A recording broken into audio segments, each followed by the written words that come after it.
Good afternoon, good evening. I'm happy to greet you all, dear listeners, at our meeting with Claire Bishop that is starting right now. This meeting is called Dance Exhibitions, Black Box, White Cube, Great Zone, and it is part of the series of meetings which is called Meetings Beyond Limits, organized by the Sreda Obuchenia School. My name is Sasha Pevak. I am the moderator here. I'm an independent art professional working from my bases in Moscow, Paris, and Kiev, moving between Western Europe and post-Soviet spaces. I'm the head of the curatorship workshop at the Sreda Obuchenia School. This cycle of meetings, Meetings Beyond Limits, will feature artists, curators, and philosophers from across the world, and it will run until November the 9th. The full schedule and registration forms can be found on the school's website. There you can also see the list over the past lectures. Today it's meeting number 6 in the cycle, and it will run in the following schedule. We'll have a 60 minutes lecture by Claire Bishop, and then we'll have 30 minutes for discussion. If you have any questions, feel free to use the chat form on the website to send your questions in. If there are too many questions coming in for the 30 minutes that we have, I will have to pick and choose the best questions. Please remember that the broadcast is shown in 2 languages, English or Russian. You can pick it on the website. And now allow me to introduce our speaker.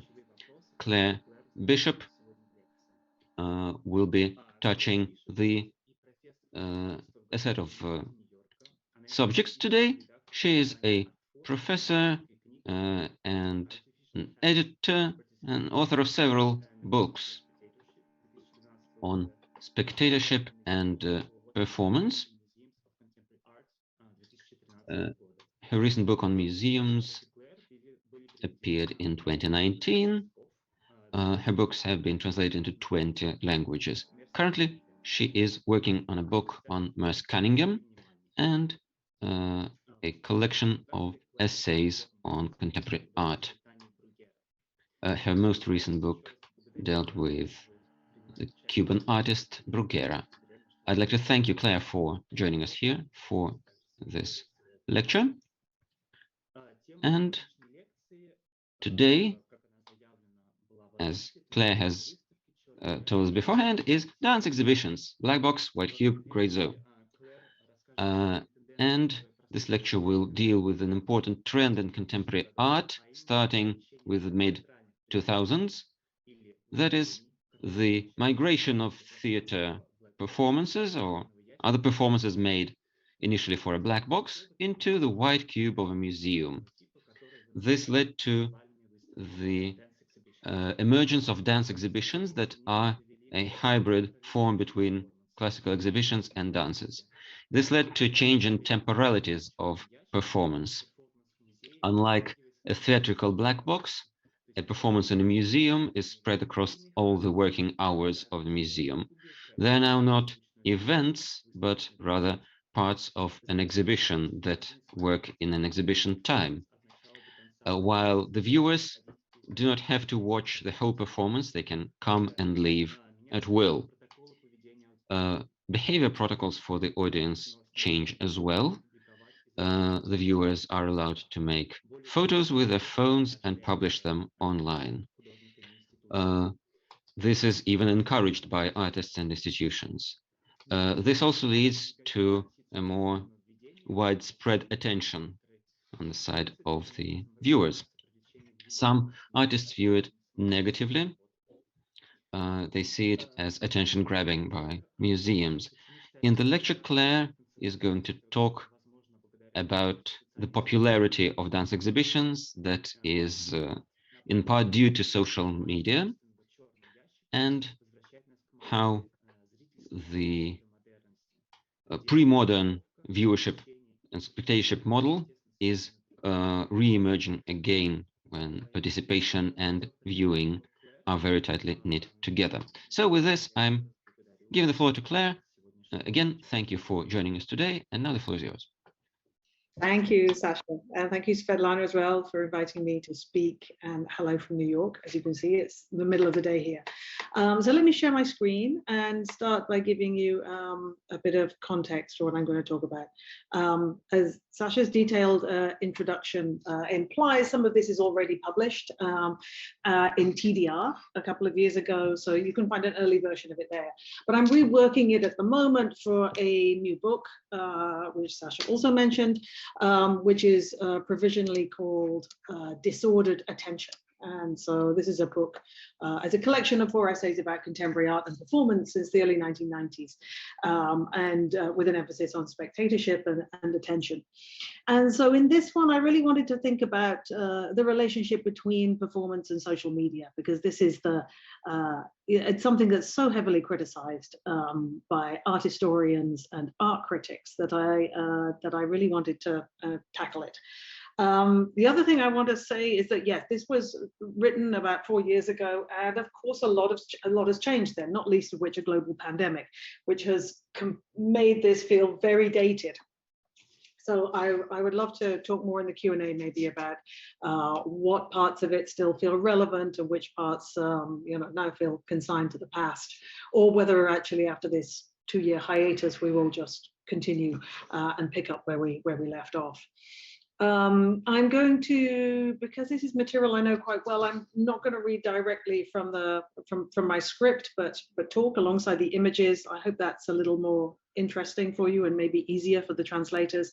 But I also had a lot of insomnia last night, so there might be moments where I go in and out of focus, which is actually very apropos for this topic. So it's in about 5 sections, although I'm going to skip some things to bring this in within an hour. So my starting point is that it's been impossible to ignore over the last 15 years or so the sudden deluge of performance, especially dance, into museums. And I'm going to focus here primarily on dance, although music is also present to a limited degree. Theatre, I think there have been very few experiments with making theatre durational in a gallery space. But there's something specific about the visuality of dance that has been very appealing to museums over the last 15 years. So in the city where I live, New York, alone, all of these pictures are from New York. Every institution seems to be developing a hybrid visual art and performance program, whether it's the Whitney Museum of Art, the Guggenheim Museum, which has actually had a long-running performance program, the New Museum, the Museum of Modern Art, MoMA PS1, the Park Avenue Armory, the Shed, Artist Space, even the Metropolitan Museum of Art. This Universal Survey Museum has a performance program. Here you can see it in relationship to the Temple of Dendor in the Egyptian wing. So this is a lot to keep track of, or at least it was a lot to keep track of, right? Some 10 institutions all producing performance within visual art spaces. It was a very crowded field. And so, so this is the situation in New York, but it's also true of a lot of European cities. And to an extent, the phenomenon that I'm describing is really something that is attached to, I'd say, the art centers where capital accumulates in museum infrastructures. So you will see it in Paris, you'll see it in London, you'll see it to a degree in Berlin, and certain German institutions in the Netherlands and Italy, and much less so in, let's say, the parts of Europe that are less heavily subsidized or central to the art market.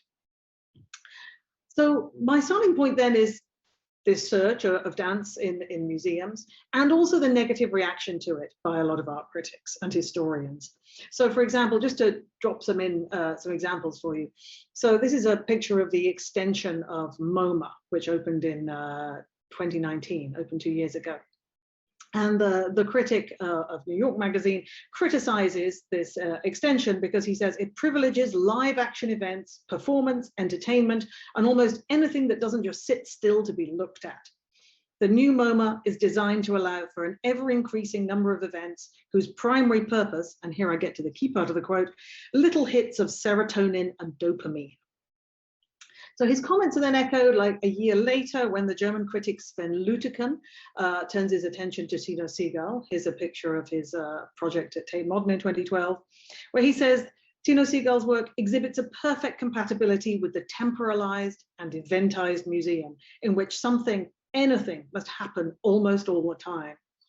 When dance is brought into the museum, he writes, visitors effectively become co-performers in the museum as three-dimensional Facebook. Cut again to Anna Imhoff, who's currently got a big show in Paris at the Palais de Tokyo. We frequently find the complaints in relationship to Imhoff's work that it's a supremely Instagrammable spectacle, a repertoire of images drawn at random in which performers labor for 4 hours at a time to produce choreographed images that are, and here I quote, as fleeting as the Snapchats documenting it. So we have these terms, serotonin, dopamine, Facebook, Snapchat, and so on, Instagram.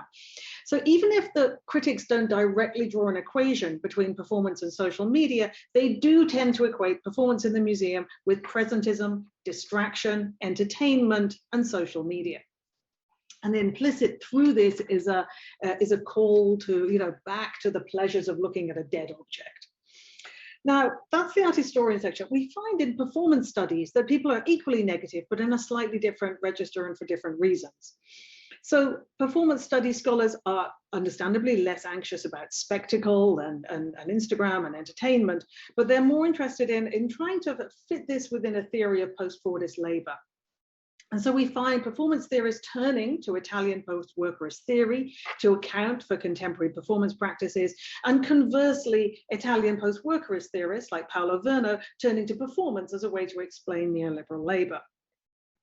So Verno, for example, has argued that post-Fordism turns us all into virtuoso performers, since the basis of labor is no longer the production of a commodity as an end product, as it was on the factory production line, but today it's a communicational act, right? So linguistic cooperation, to use this phrase, is a crucial aspect of virtuoso performance today in the workplace.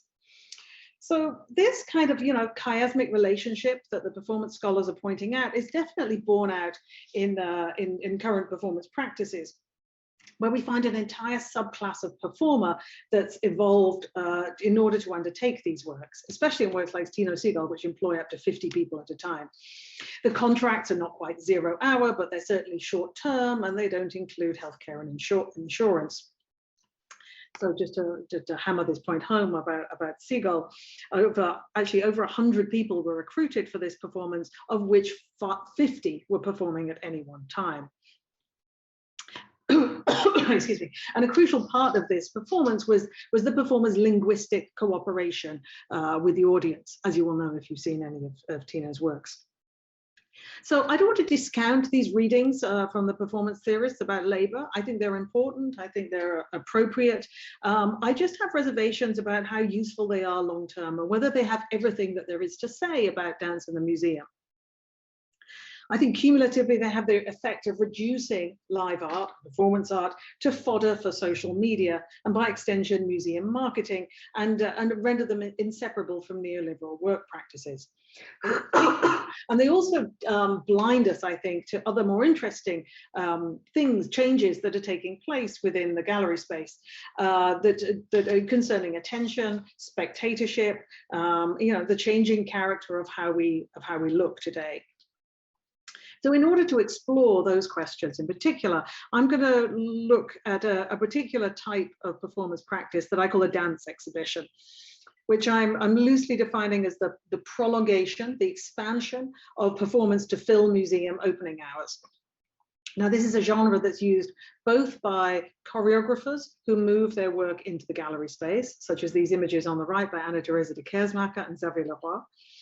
It's also used by visual artists who hire professional dancers, actors, and singers to undertake their works. And here we've got an example of Alexandra Peric and Manuel Pelmusch, also Pablo Bronstein, Callie Spooner, and Imhoff, and so on.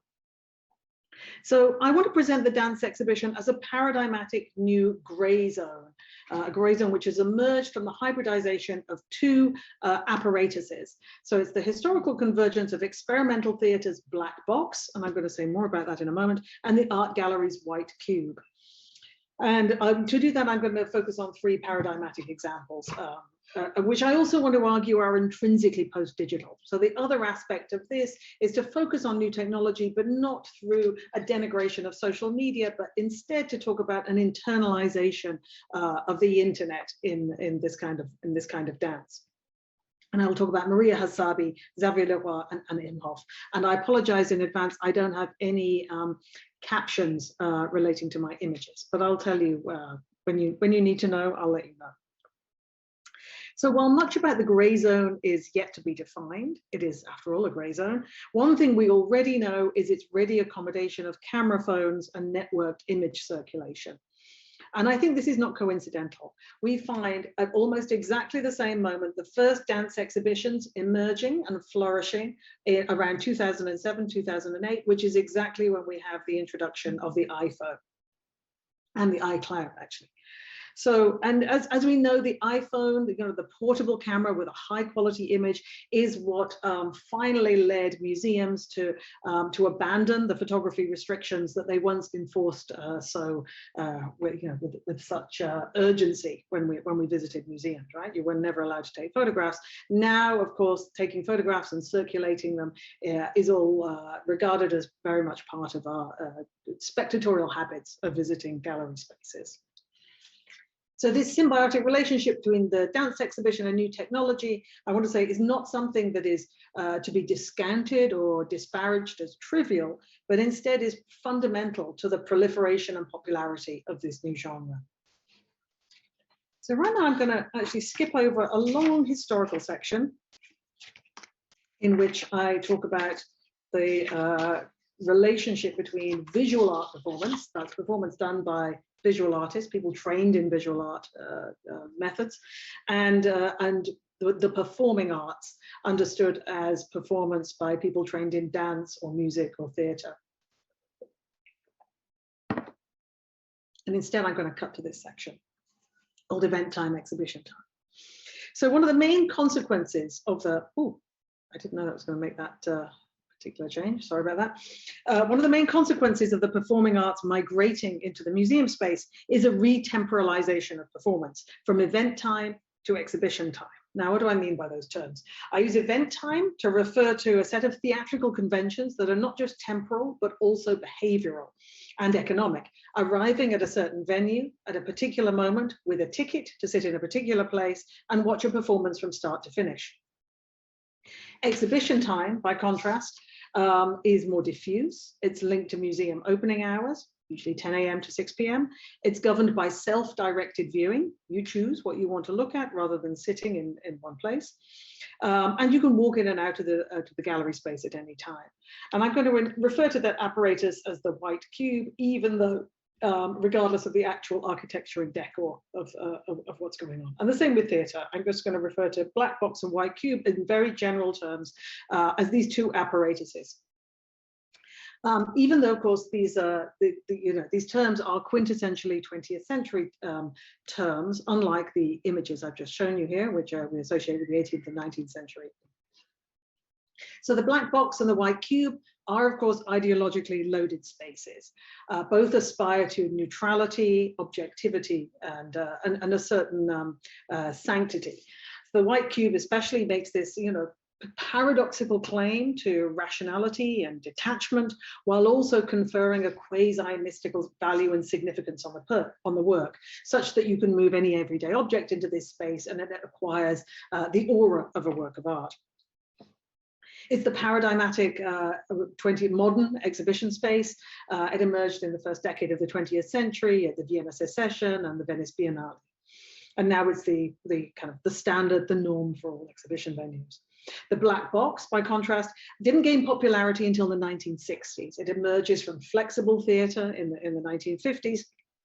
But it's also converges with a kind of programmatic set of writings in the late 1960s. Grotowski's Towards a Poor Theatre from 1968 and Peter Brook's The Empty Space. And what's important about both of those directors, Grotowski and Brooks, is that they sought to eliminate theatrical trappings in order to expose the actor-audience relationship as the essence of theatre. And you can see that in this image here, right? There's no room for sets. It's just a black, empty, spare box with a lighting rig. And so for both directors, I think it's interesting, for Brooks and Grotowski, what motivates this desire for proximity with the audience is new technology. Theatre was unable to compete with the seductions of film and especially television, but what it could offer was proximity, immediacy, and communion, right? You're close enough to smell the actors and see the sweat. So both the white cube and the black box are purportedly neutral frames, but of course they have many conventions of lighting and acoustics that hierarchize one's attention and thereby construct viewing subjects. Both are founded on long-established, unspoken behavioral conventions that tend to be auditory rather than optical. So think of when you're in the theatre, this is true for me especially, that the noises of coughing, rustling of sweets, talking too loud, whispering, all of those things interrupt with one's focus, with one's attention. And so both spaces implicitly model and shape a bourgeois model of the subject that monitors his or her neighbors for indications of non-conforming behavior. And so when dance is inserted into the white cube context, we get the viewing conventions of both the black box and the white cube disturbed. A single point perspective, seating in the theatre or standing in front of a painting, is replaced by a multi-perspectivalism and the absence of an ideal viewing position. Lighting rarely directs our attention. More often than not, it's still directed at paintings on the walls. Sound, if it's employed at all, tends to bounce horribly around the space. Right? The acoustics are notoriously dreadful in galleries, as anyone knows if they've ever done a talk in a gallery. The sound just sucks straight up. And then because of the spectator's undefined position in relationship to the dancers, the protocols around behavior are much less stable and more open to improvisation. And this, I think, is why smartphone photography is welcomed, encouraged. It's not frowned upon in the gallery space, whereas it still remains something that is disapproved of within theatre. So this migration of the performing arts into the museum and gallery context, I think then should not be read just simply as a cynical attempt on the part of museums to attract audiences, but it's a direct consequence of both the white cube and the black box bending under the pressure of new technology and eventually converging into a hybrid apparatus. So we see that in theatre, whereas as early as the 1980s, the black box became more technologically driven, less concerned with existential communion than with multimedia immersion. And I'm showing you here a picture of the Wooster Group, an important experimental theatre company based in New York, who are constantly using screens and technology in their performances. So the dance exhibition can be seen as an attempt to recapture the immediacy and experimentalism imputed to the black box in an era where those values are no longer synonymous, actually, with the black box. Today, the white cube is where you go to see the performers sweat and to hear them breathe. The black box has also, opened itself up to works of a longer attention span, more like installation art. This is a picture of Ralph Lemon's refraction of his theatre piece, Scaffold Room, which was installed at the Kitchen in New York, and you could walk in and out of it like an exhibition. And yet, because of the darkness, the dark walls, the theatrical apparatus, despite the mobile audience, everybody felt too intimidated to take photographs. So I'm interested in the way in which these dispositives, these apparatuses cultivate certain types of behavior and certain norms and conventions. So the white cube has also changed under the pressure of digital technology, most obviously in welcoming photography. Museums now even suggest hashtags like Picasso sculpture for uploading visitors' images online. And so this movement from black box to white cube brings two distinct spatial ideologies into tension. And the dance exhibition confers temporality and presence upon an institution that habitually denies time through its processes of conservation. And it also now needs to confront a living body that needs to be fed, watered, medicated, looked after, and so on. Meanwhile, the sedentary, focused attention of the black box has to confront the harsh illumination of the white cube and its multiple mobile publics with smartphones, or even no audience at all. And I think that was initially a large shock for performers moving from a dance context into an exhibition context, especially that quiet first hour of the day when there are no visitors. Do you keep performing even though there's no audience? So this uneasiness, there are uneasy aspects of this shift from black box to white cube, and one of them can be seen in the reluctance amongst a certain sector of artists and curators to refer to their work as performance.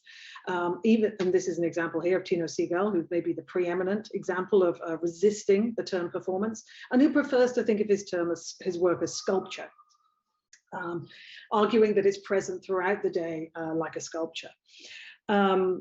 And, you know, there are various reasons I think that we can account for this reluctance to use the word performance. And for one, I think it's a desire to detach oneself from a feminist history of performance art, which is seen as more messy and embodied. And I think on the other hand, it's also a desire to align oneself with the market and with the kind of the transactional quality of the commodity object. But I think, you know, this turning to these other terms like situation or sculpture to describe a performance is actually a less accurate paradigm for dance exhibitions or performance in the museum than a more technological term, which is what we find when artists move dance into when performing artists move into the exhibition space. And that's the automated loop. We think of this as a technology that was introduced through the compact disc and the DVD in the 1980s and the 1990s. But it's really the way in which, you know, 10 years later, it's the way in which choreographers accommodate their work to exhibition time is through the live loop, repeating scripts, gestures, or movements for the duration of the working day. So this restructuring of performance and its intimate but repressed relationship to digital technology is something I now want to explore through 3 examples. And the first of these is Maria Hasabi, which you're looking at here, a work called Plastic that was developed for the Stedelijk Amsterdam and for MoMA and for the Hammer Museum in LA.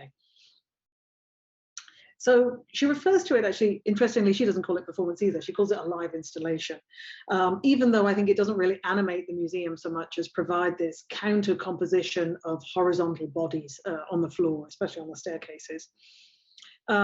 This horizontality compares with the verticality of the visitors who stream past the performers on the staircase.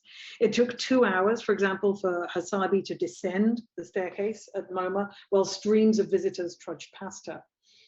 Plastic what I'm saying is that even though there's this kind of internalization of the loop going on with this work, it's still also, I'd say, militantly non-technological in the way in which it's performed, right? There's no sets, no special lighting, no special acoustics, simply the performer moving slowly down the stairs in a loop.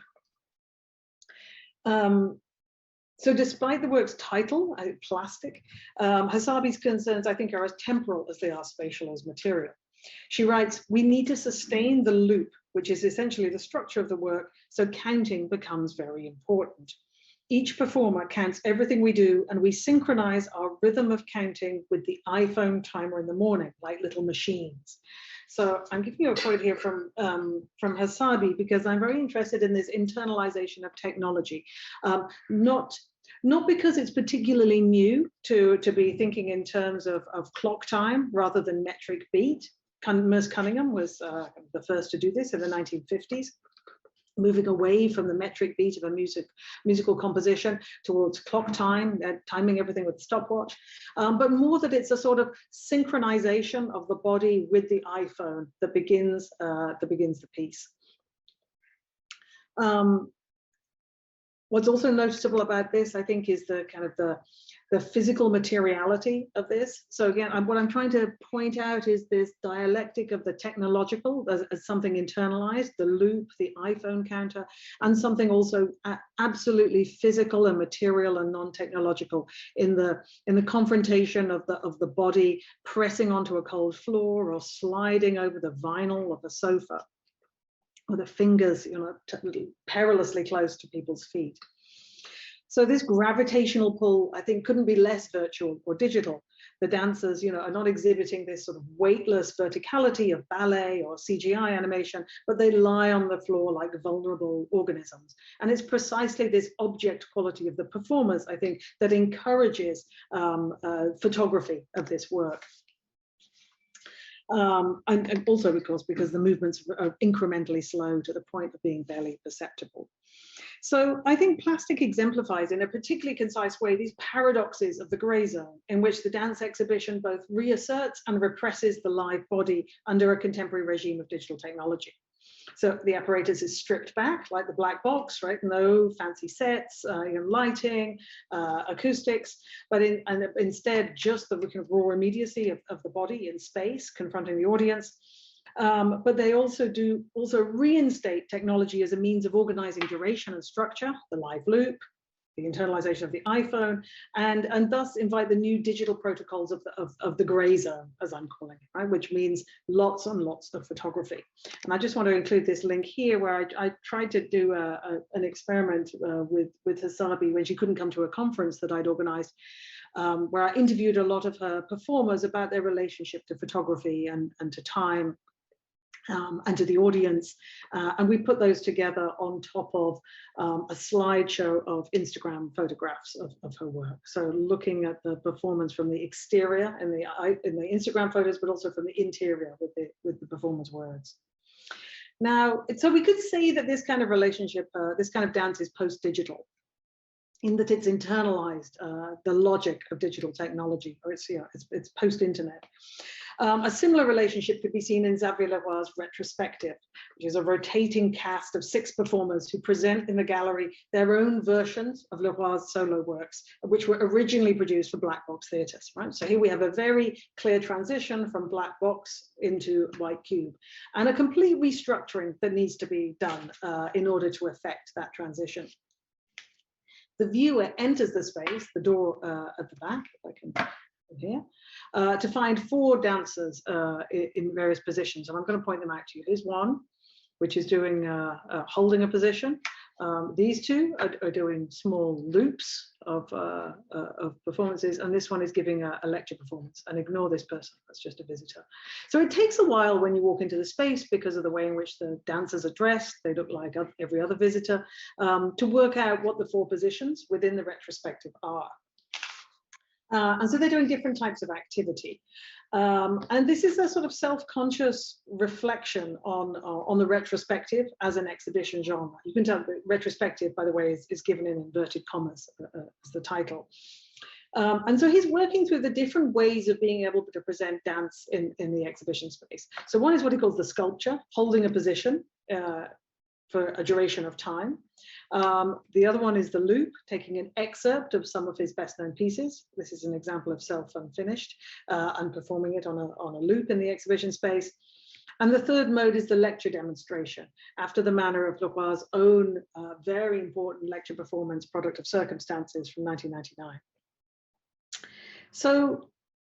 So we have these, you know, these 3 positions, but what's also noticeable about them, if I go back to this image here, is that every time a new visitor walks into the space, these 3 make a funny buzzing sound and scamper out through the doors and re-emerge in a different position in the gallery space. So we're looking at a structure that is being reset regularly every time a new visitor comes into the space. So at first glance, this dominant, temporal mode of retrospective seems to be the loop, because that's what at least 2 of the performers are doing. But I think the exhibition as a whole has a heterochronic structure that exceeds this logic. So because of the 3 positions being regularly reset every time a new visitor enters the gallery, I think we can think of that as being like a web page being refreshed. And the heterochronic qualities of the performance as well, I think, are akin to a web browser or a web page where we have things moving at different speeds, where headlines, stories, videos, ads, banners, pop-ups, and so on are all updated at different speeds. So retrospective essentially amounts to a live browser with multiple temporalities that the audience can surf or walk away from or click off or refresh at will. As I'm saying that, I realize that sounds a bit strained and less convincing. Maybe the next one will be more convincing, which is Anna Imhoff. And this is an image of her pavilion for the German pavilion at Venice, the Venice Biennale in 2017, where viewers entered the pavilion to be on this raised glass structure, existing about 4 feet above the existing floor, beneath which you watched a cast of 10 dancers engaged in a range of affectless gestures and activities. And occasionally the dancers emerged from under the glass and shared our space, perching on protruding shelves or standing behind more glass, as in the case of Nikki Mahar over here. Poses seemed more important than movement, rendering the work very photogenic. And of course, this is not least because the central performer in her work is also a model for Balenciaga. So when I visited the work, the audience's desire to capture their performance on their phones was overwhelming. You had the impression of a sort of mise en abîme of screens, as you can see here, right? The kind of the screens looking through glass. And the central component of the installation, in my view, this glass floor, seemed to function as a rhetorical touchscreen interface between the performers and viewers, who were clamoring to sort of supplement their optical relationship to the performance through this photographic capture. And in turn, the performers were then pushing up against the glass as if, you know, testing the limits and the kind of the boundaries of this, you know, enormous touchscreen structure within the pavilion. So the entire exhibition, I felt like, or the dance exhibition, became a post-digital apparatus for capturing and circulating the consumption of live dance. And so this sort of oxymoronic status of liveness today seemed to be on full view, right? You've got the live body very, very close to us, but pinned behind glass, right? It seemed to say everything to me about intimacy and distance of our lives on screen. Now, such contiguity between physical and virtual spectatorship has been reinforced over exactly the same period, actually, you know, since the late 2000s, this contiguity between the white web page and the white cube. So the key indicator of this shift is galleries turning to a particular kind of high wattage fluorescent light, rather than the traditional spotlighting that I showed you earlier, which makes their walls pulsate like a white IPS screen. So today, you often have the feeling when you walk into a gallery, you know, this sort of blinding white light and the floaters in your eyes moving before them, that what you're really dealing with is a studio for taking photographs of art rather than a place to exhibit art for direct optical consumption in its own right. Artists now acknowledge that they install exhibitions with the installation shot in mind. Right? So how is it going to look on a photograph is as, if not more important than how it feels in the space. And that has only become more and more true during the pandemic, now that we find virtual exhibition tours online. And I'm still yet to find a commercial gallery website that doesn't reinforce the white cube aesthetic in the form of its web page, where we always have these sort of brilliant white, basic white pages against which the art is shown. Let me just pause a second. So I now want to move on to this question of attention. So at stake here is not just, I think, these competing apparatuses of white cube and black box and their ideological claims to neutrality, but the whole question of technology's impact upon attention, right, which is usually seen as a negative impact. The dance theorist André Lepecki, in his last book, Singularities from 2016, argues for a distinction between the spectator and the witness. So for him, the spectator is a passive, silent accomplice who just Instagrams what they see. They're Instagramming cliched poses and is constantly checking their phones throughout the duration of the performance. And Lepecki contrasts this spectator, who's always, you know, in search of the kind of the forensic, the informational, the factual, and constantly capturing the image on their phone, to the more political and ethical figure of the witness, which he describes as an actor, storyteller who takes full responsibility for the work by transmitting an experience of it to future audiences through the work of translation into language. So possibly like himself, right? So if you're a dance critic or a dance historian or a dance theorist, and you can do that difficult work of translating through language. So, you know, while I find this distinction initially appealing, I also want to push against it, because I think it privileges language and is rather dismissive towards the thinking that also goes on when one frames a photograph. And it also, my other opposition to it is more historical, because it overlooks the extent to which fully focused attention is actually a relatively recent phenomenon in performance.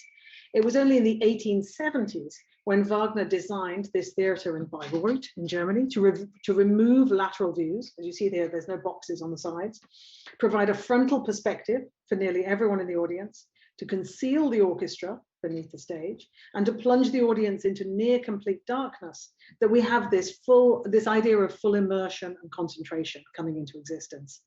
Before that moment, theatre had been full of peripheral distractions, primarily social, that were one of the main reasons why people attended the theatre in the first place. When we look at images of 18th and 19th century theatres, they hardly ever show rapt audiences. People are turning to converse with each other or to look across the orchestra stalls, to scrutinize their counterparts in the box opposite. During performances in 18th century London, we have fruit women, who's in this, you can see this print down here, moving among the audience, selling refreshments and copies of plays and songbooks. But we also have prostitutes moving among the audience as well, looking for customers. So to a lesser degree, I want to argue, the contemporary dance exhibition returns us to a similar model of sociable spectatorship, and reminds us that attention and distraction never exist as pure entities on an axis, but are movable points on a scale. Now, this longer history, yet this longer dialectic of attention and distraction, doesn't emerge with theatre in the 1870s, of course. It has a longer history tied up with industrialized modernity. And Jonathan Crary has written a couple of really excellent books outlining this history, this sort of transition, the emergence of attention in the 19th century. And he argues that this concern for attention and distraction among these new disciplines of psychology and physiology are a direct result of capitalism's reformulation of our relationship to time.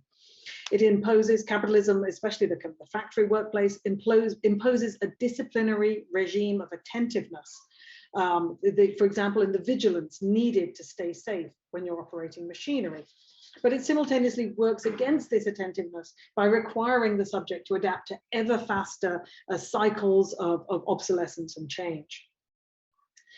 In the 1900s and 1910s, there was a further refinement of this attentiveness as a regime through taylorization.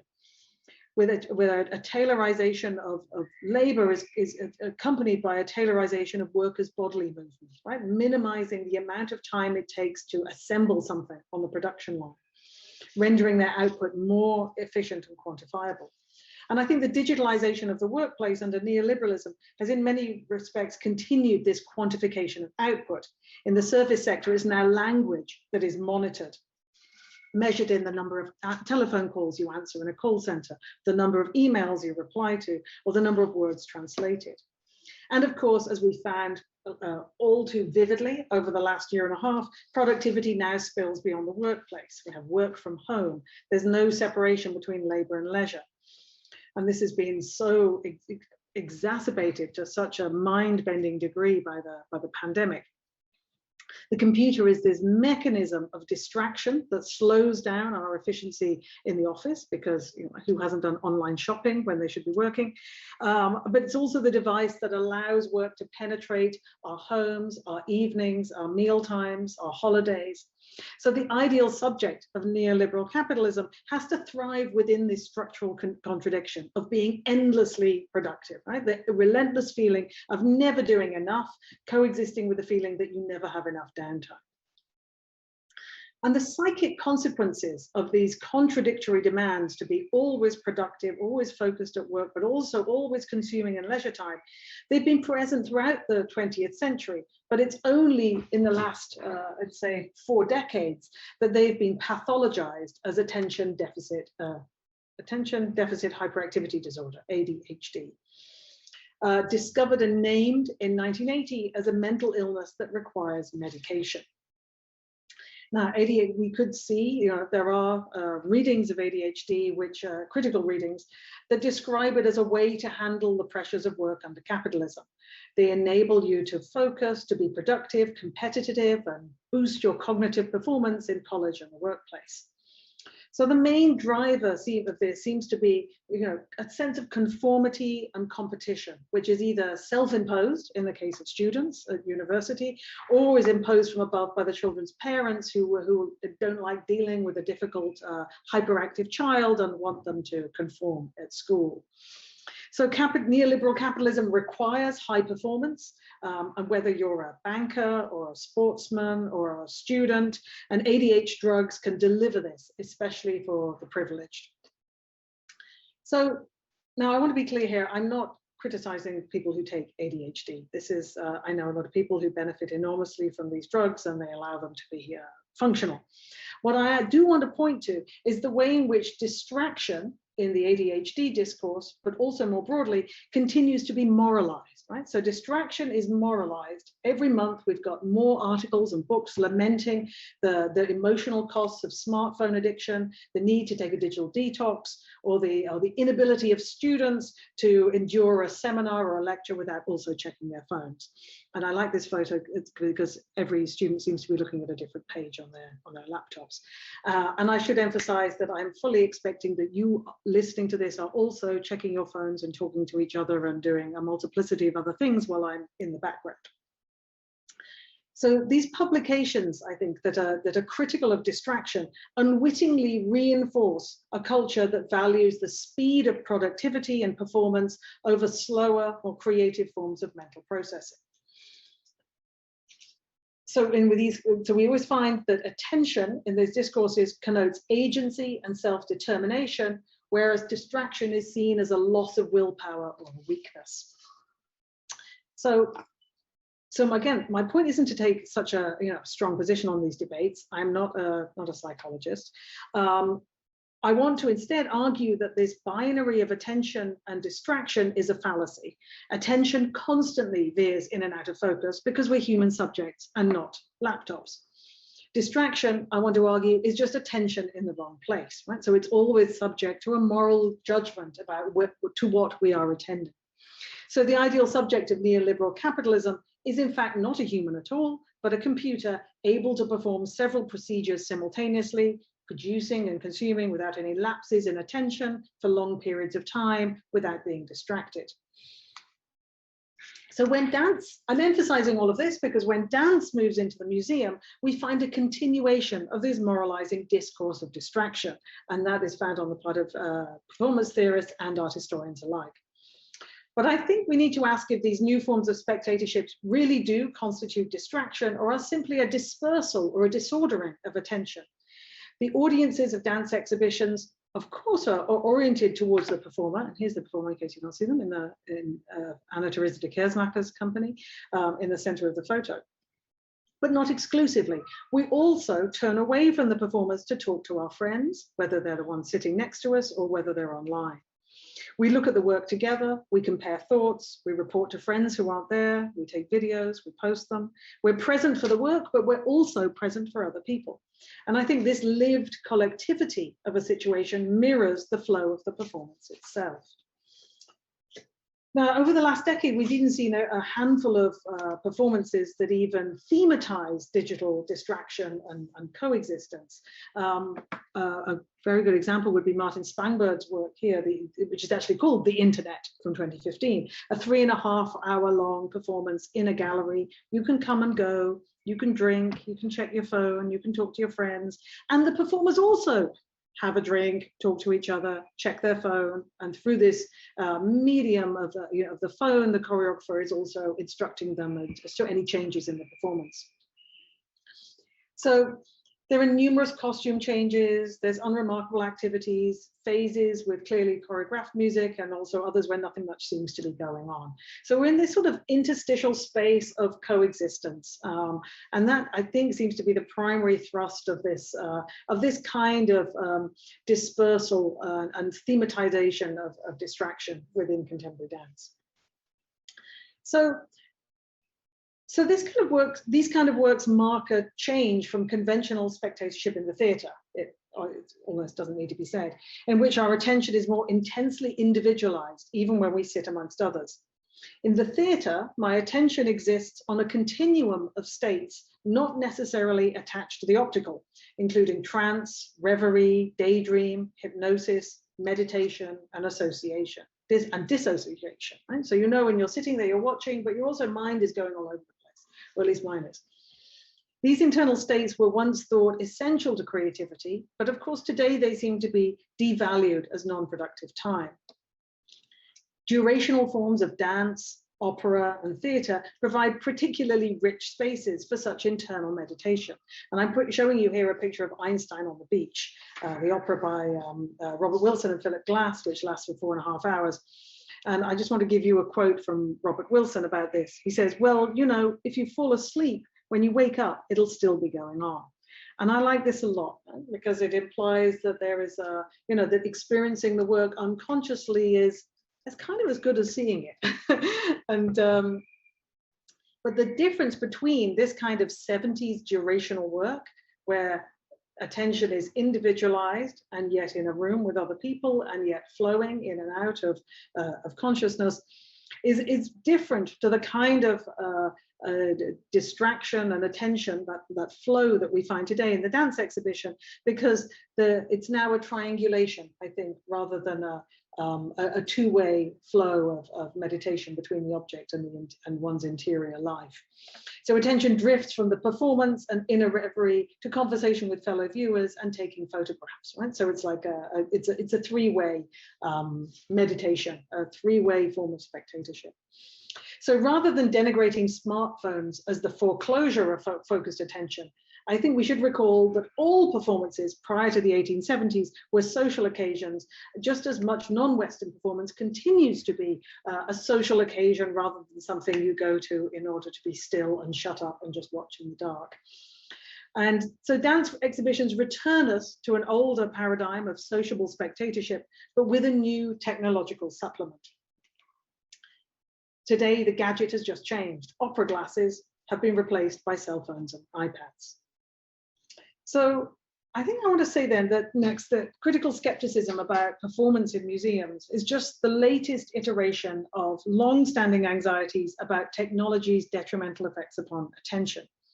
And it also puts pressure on the debates around live and mediated that so dominated performance studies in the 1990s.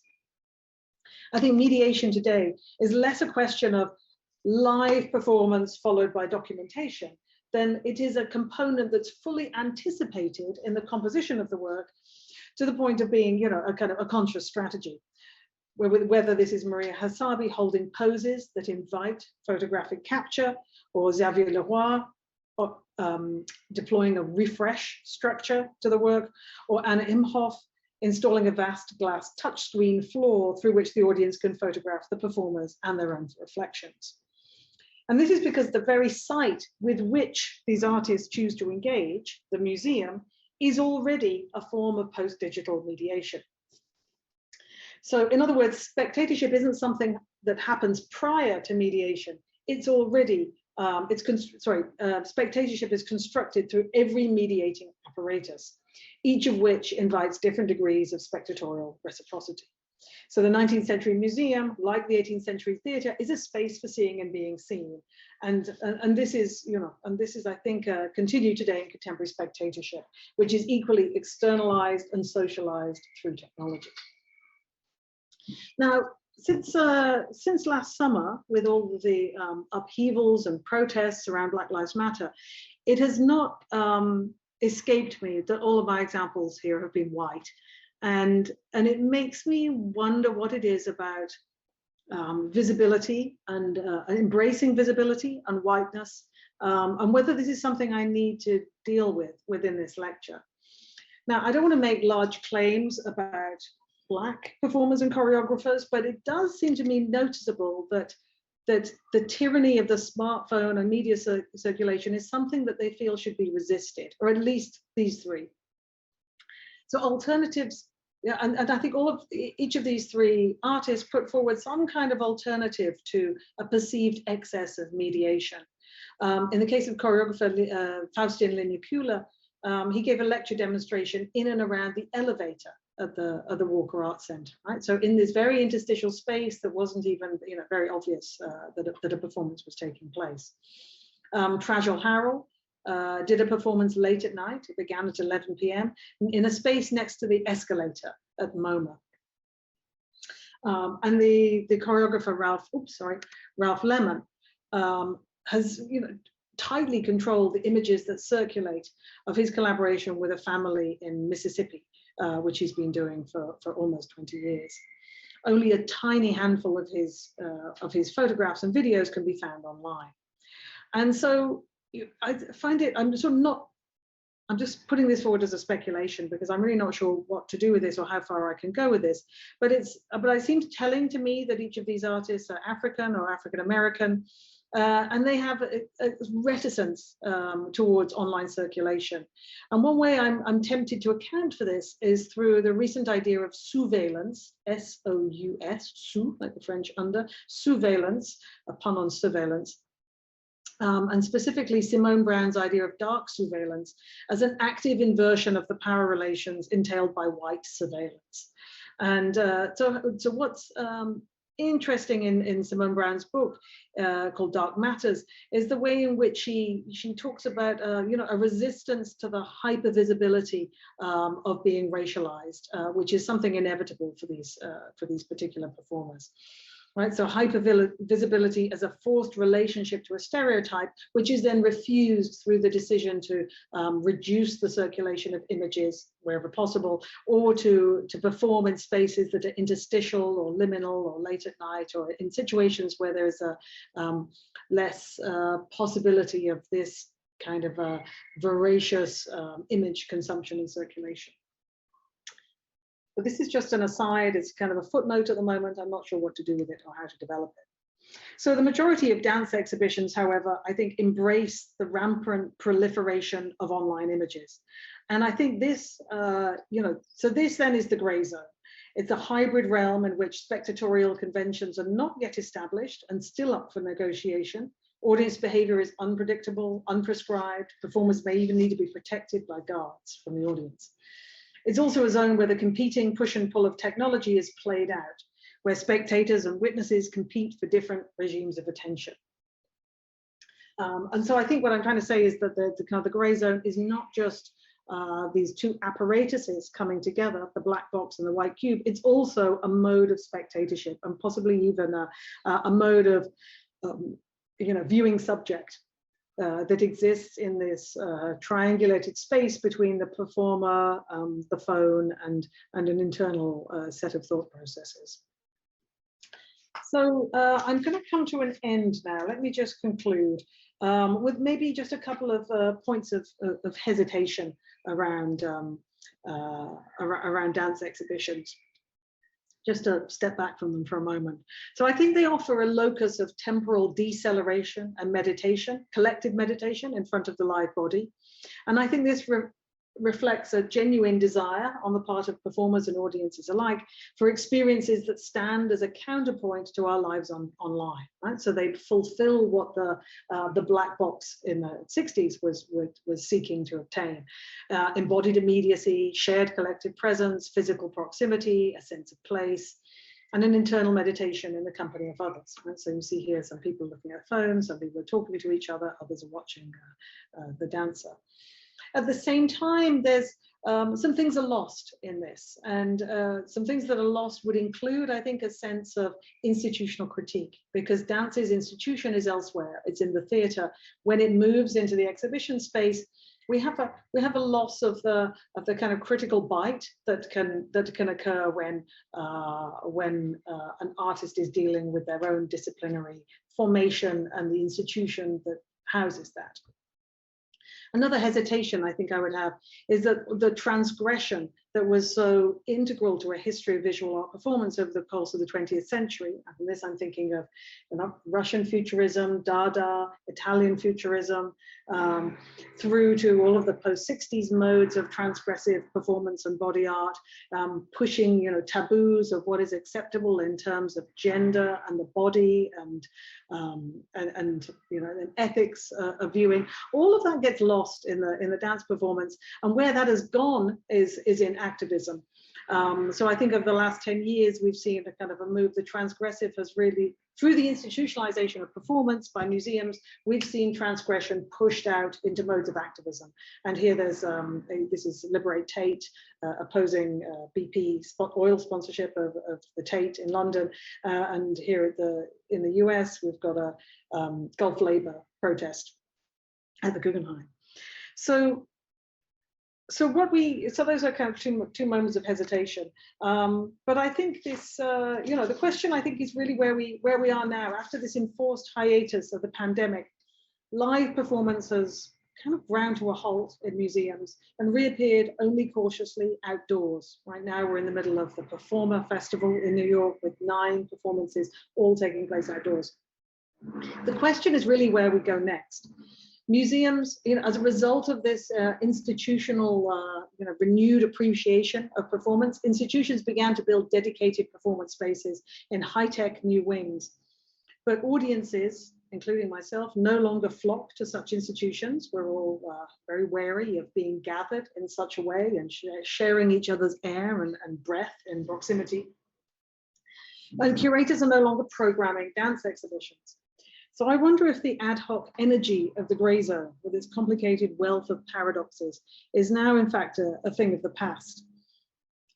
In a way, we're looking at these photos after 18 months of being away from performance in galleries, and it makes me nostalgic, despite the drawbacks and frustrations of dance exhibitions and the experiences, the frustrations that performers experienced. Dancing on concrete floors, the choreographers and viewers all experience, everyone has something negative to say about this mode of exhibition. I think it was nevertheless one of the most energizing experiments of the last decade.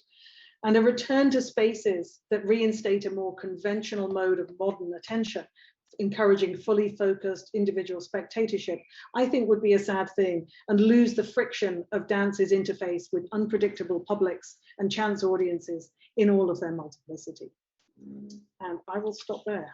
Thank you for listening, and thank you to the translators for what I'm sure was a marathon task.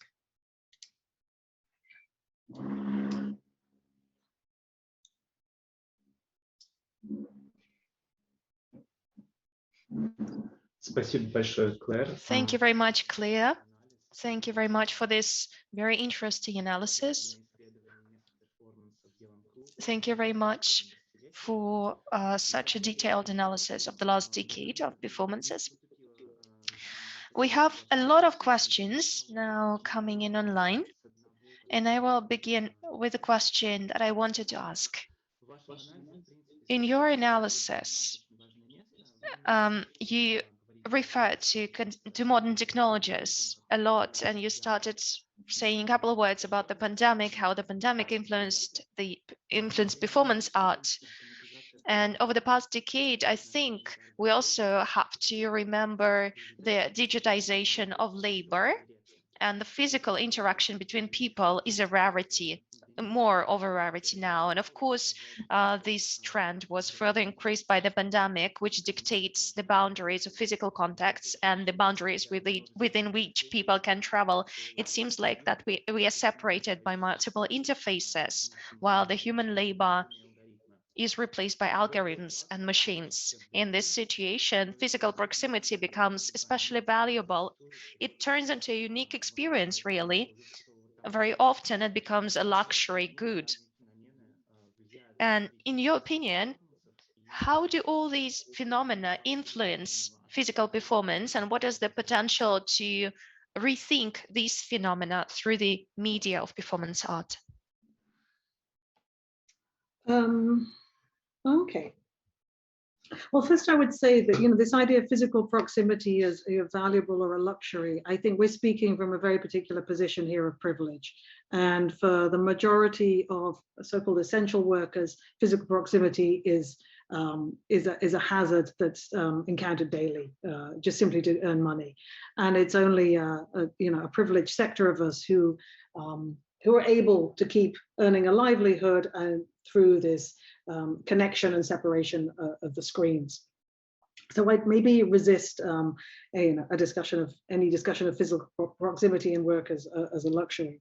But how is this influencing performance? When the pandemic struck in the US in March 2020, there was a complete shutdown. And after a couple of months, there began to be theatre and performances online, which I could not engage with. I did not want to deal with this at all. In fact, I really wanted a moment of rest and not seeing anything.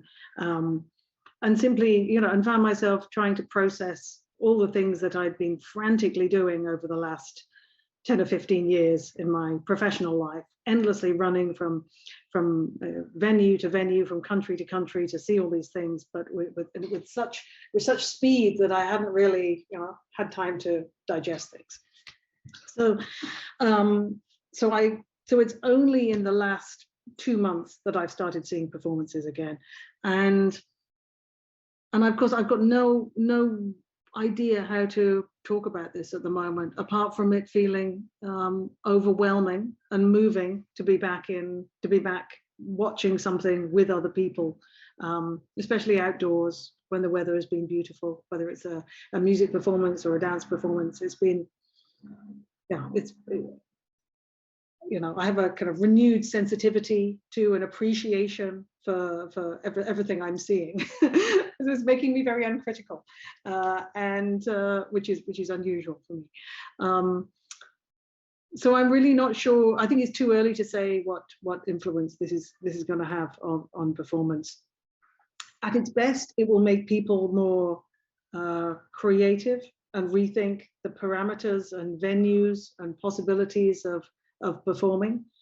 And actually, I think it will be very good if more people do performances outdoors, because one of the reasons why choreographers wanted to move into museums was not just the kind of economic, the funding possibility, but also reaching a broader audience, an audience who would not be willing to pay $25, $30, $50 for a ticket to an evening performance. Instead, you had a much broader audience, and that was especially true in Europe, and where museums tend to be lower cost or free. And the performance I saw last Friday was outdoors on an intersection of 2 streets downtown, and it lasted an hour and a half, and there was a wonderful flow between the performers and people on the street. This is not to romanticize it, but there was a friction there as well, but there was also a flow and a coexistence that I felt held a lot more potential in terms of broadening the audience for performance than the museum had.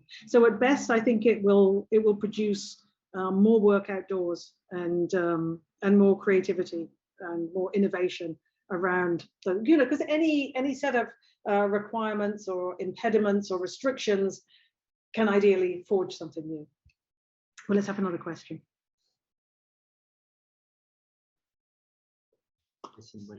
Thank you very much. We have one more question from our audience.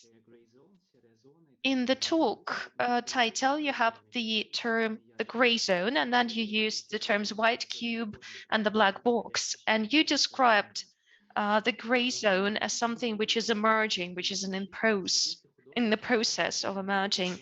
And the question is, are there artists who combine the habitual visual art and dance exhibitions, or dance exhibitions are kind of a separate genre of contemporary art? Let me think. You mean, are there choreographers who produce produce objects which are hung on the walls or in the space? Is that what's meant? Or visual artists who move between performance and object? Как я понял вопрос? Yeah, if I got the question, that's it. Are there any examples of visual artists who combine more traditional, more conventional object-oriented media and performance? And yeah, they tend is to it be, an autonomous genre? I mean, dance exhibitions, is it an autonomous genre or is it intertwined with visual art? you know, I think it is, you know, as I try to say, I think it's coming from two directions. On the one hand, there are visual artists who are trained as visual artists and who are interested now in doing performances. But the performances tend not to be done by themselves. They are always involved hiring professional dancer, actor, singer, gymnast to do the work. And that genealogy of performance is much more instruction-based and score-based, and comes out of, I think, comes out of the 1990s type of performance that I once wrote about called delegated performance, outsourcing the work of the performance to another constituency. Often in the 90s, this was a particular social demographic. It would be women, the unemployed, immigrants, the disabled, you know, any range of these of social identities, social categories that were put on display by the artist in the mode of a director. And the you know, the tendency now for artists to be hiring choreographers, it's interesting. That kind of work seems to have stopped, and there were a lot of ethical questions around that kind of work. And instead now there's a move towards more virtuosic types of performance with dancers, singers, professional actors, and so on. And I wonder why that, you know, if the reasons really are just a sort of ethical distaste for exhibiting social categories in the manner of human zoos, or, you know, whether there is a desire for more visual pleasure, and whether this is, to what extent this is tied up with photography and the desirability of young, fit, athletic bodies in the space, and how photogenic and visual they are. And so, yeah, so what was I saying? Yeah, so on the one hand, you have choreographers adapting works for the gallery space, and on the other hand, you have visual artists who often produce maybe, you know, might do sculpture, video, performance work in any number of other media, but also include performance as one of their many strands of activity. And a number of the images that I put up in that PowerPoint, Pablo Bronstein, Nick Mouse, are two that come immediately to mind, who are artists who primarily work on paper or in painting, but who also have a strong interest in dance and the body, and staging the body within space. Which, if you look at the work, you can also see in their 2D work, you can also see that relationship, but on a representational level. I hope that answers your question. So it's not quite autonomous. It's gray. It's all gray. It's blurred. Thank you very much.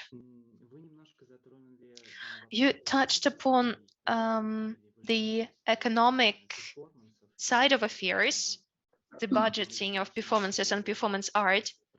And you said that this transition into the museum spaces is related to funding.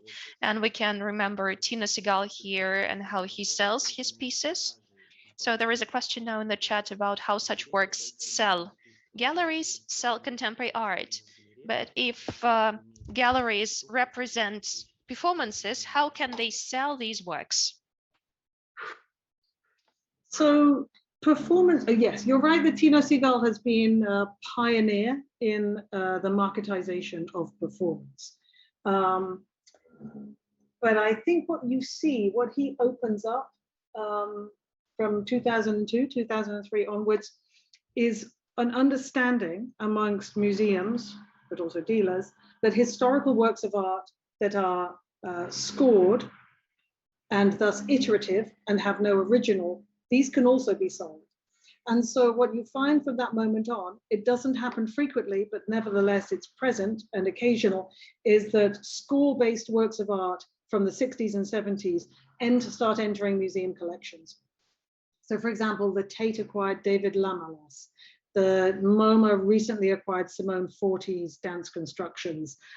There's a number, there's enough examples, and certainly the delegated performances that I've just mentioned from the 1990s, when those are instruction-based with very clear very clear instructions for who the performer is, how many hours, what they're paid, and so on, all on the model of Tino's work.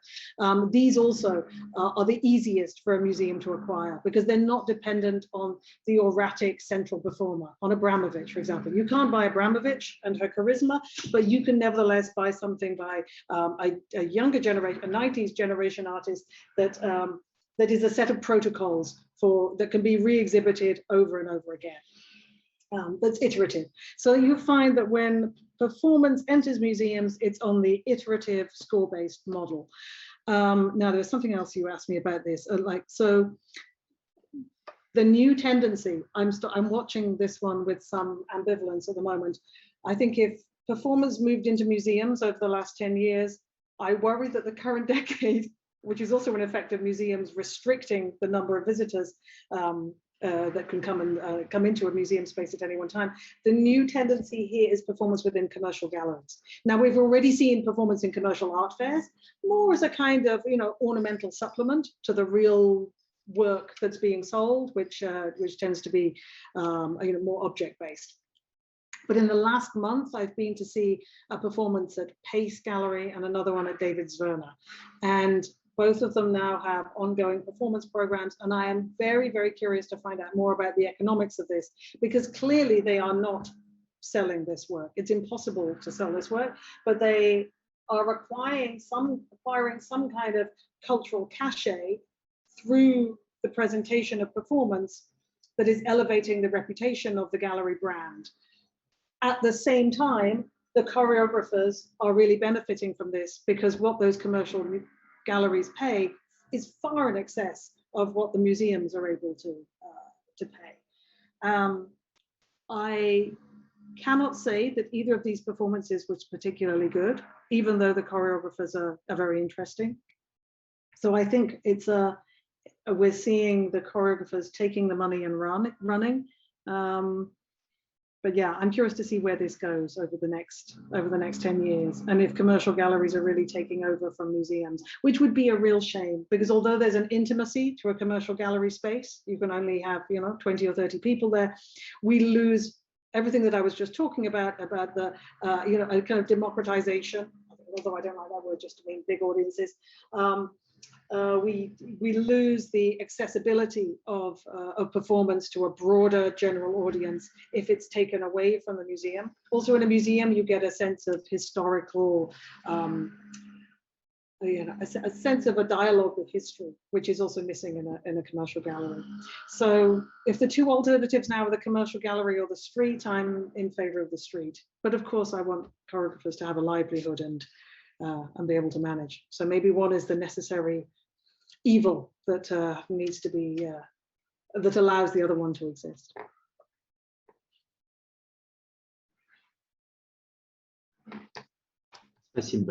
Thank you.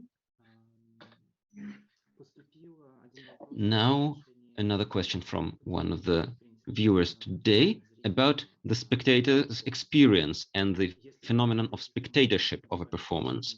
If we talk about a spectator's experience of a dance exhibition, an important element could be a possible frustration on the side of the audience.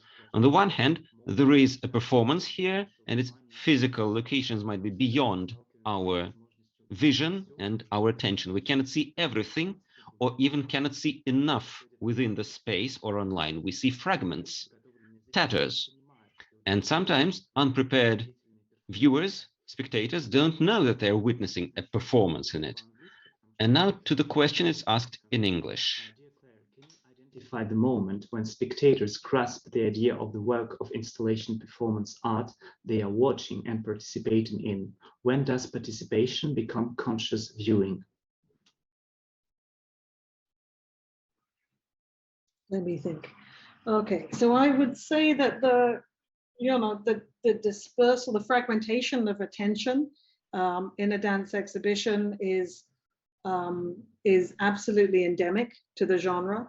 And see, the title of my book, I don't know if I mentioned it earlier, is Disordered Attention, because I want to push it more than the dispersal of attention is something that's used in dispersed authorship and so on. These terms are frequently used in contemporary art discourse, but I want to think about disordering of attention. So you might walk in on the end of something and rather than the beginning of something if it's looped. But we've known this already from other time-based media moving into the museum space, film especially in the 1990s.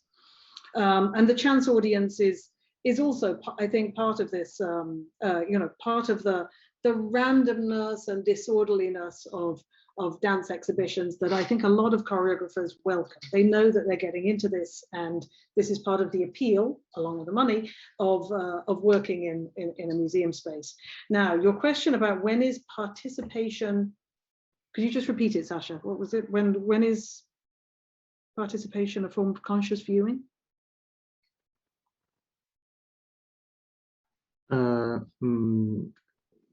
Can you identify the moment when spectators grasp the idea of the work of installation performance art they are watching and participating in? When does participation becomes conscious viewing? Okay, so you're asking, when does somebody move from a chance passerby, a chance audience member, to a conscience, from involuntary to voluntary attention? Is that the?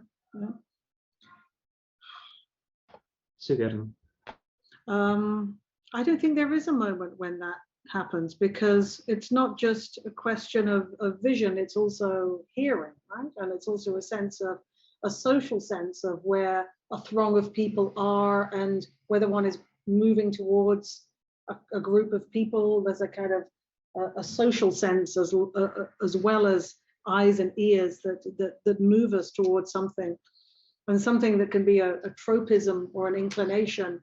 I'm not so sure it's really important to know, to be able to pinpoint this moment when attention becomes conscious and one becomes an audience member. Yes, I'm not sure what to do with that. It's an interesting question, but let me sit with it, because I don't have an immediate way of answering it.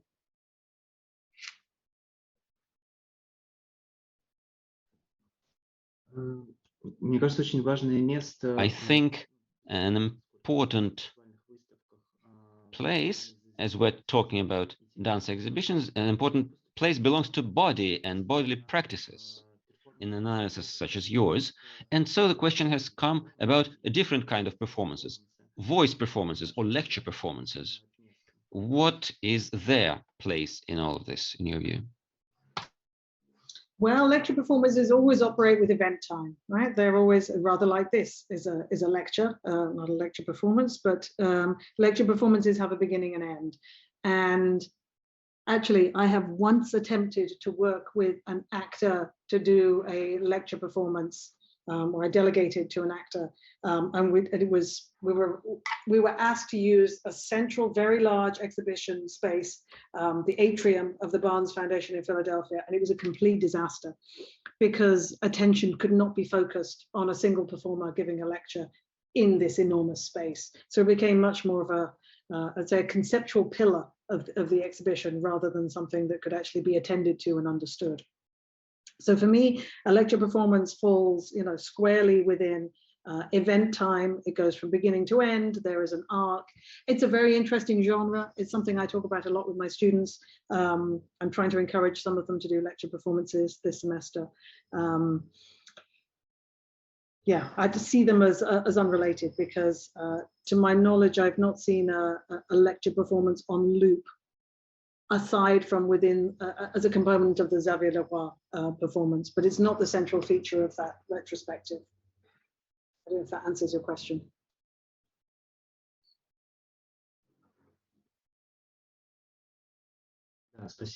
Yes, thank you. I think that it's time for us to ask you the very final question, if the audience doesn't ask any more. You have mentioned Anne Imhoff, and it happens so that her exhibition in Palais de Tokyo opened recently, and now performances are possible to be held again. The lockdowns are over, and of course it's a very photogenic performance. There are lots of images now circulating in the media, and it was an important part for the criticism. How would you respond to this criticism that these photogenic forms, as one of the viewers here says, are a way of being servile and not free creative art? What could you say to this?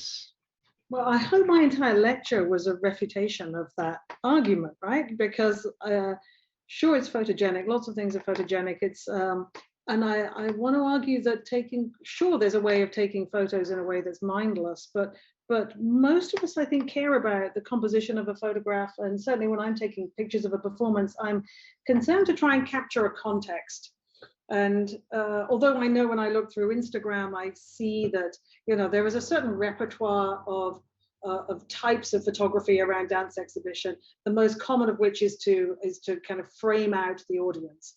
But that's never something I'm so interested in capturing, because I always want, for me, the performance is always located. A performance is in a situation, it's in a social situation, and I'm trying to capture that. So a lot of these photos of people holding up phones were ones that I had taken over the course of the years. Yeah, it's funny you mentioned the Imhof. Only this morning your friend is there, and he sent me 5 videos, and oh, I was sort of dying with envy. I would love to be there. And we were having a conversation about why is, you know, it's so bombastic, it's so photogenic, it's so you know, sort of neo-goth fascist in its aesthetics. Why do we like it so much? And I don't know, she's got something. She knows how to construct a situation.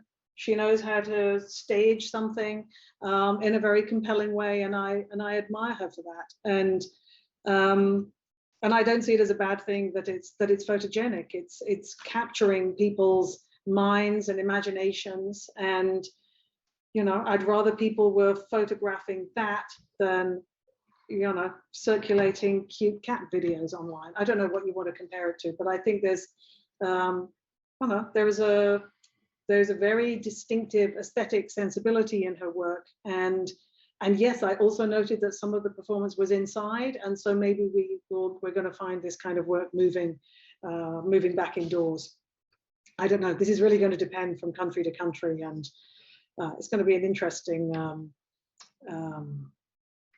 to see how this plays out in different countries with different regulations and different institutions, and what becomes permissible where, and what other solutions emerge at this time to this particular nexus of social problems. Because everything about the black box, all this proximity, intimacy, breath and sweat, all of this is now a problem. We don't want, I mean, I was very jumpy in the commercial gallery I was referring to 5 minutes ago, because the choreographer was exhaling so loud and so close to me, and I just, you know, I don't want that kind of proximity anymore.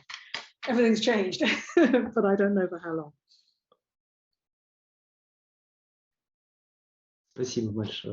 Thank you very much. And now we don't seem to have any more questions from the audience, and we will be wrapping up our meeting. I'd like to thank Claire again for this lecture and for your very informative answers. I'd like to remind our viewers that all the lectures will continue. The cycle will continue until November the 9th. The schedule and registration forms are available on the website. That's it. Thank you for attending us. Goodbye. Thank you. Bye-bye. Спасибо. Goodbye.